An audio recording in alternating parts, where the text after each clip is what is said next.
just as I was coming up with All-Star Superman, my father died, and my beloved cats that I'd had for 18 years both died as well. So it was big, like real life kind of emotional traumas were going on in my life. Grant and I were talking seriously about taking over the Superman books, and we had been approached by DC for our ideas. And we're talking about going, how do we do this Superman stuff? It's just really, it's so big, it's so hard, how do we get this?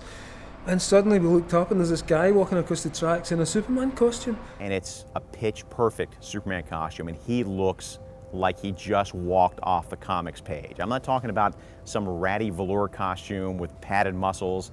This guy looked the part. We've got to talk to this guy. This is the shamanic moment. This is the message from the universe. And he was just sitting there, posed much like on the cover of All-Star Superman #1, just sort of one leg up casually, just sitting there on a rock. It was just the cape was kind of draped and it was just like really relaxed. Look at this guy. And I'd always thought of Superman as being posed and being constantly stiff and kind of statuesque.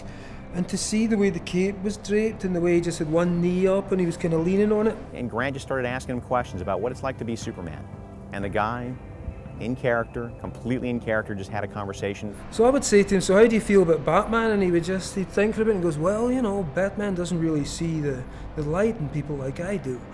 And he would be really serious then about how do you feel about Lois Lane? And he would talk about his relationship with Lois. I'm just sitting there noting stuff down. And so I always tend to see that as a kind of shamanic vision of Superman that came at exactly the right time and kind of informed the whole of what went into All-Star.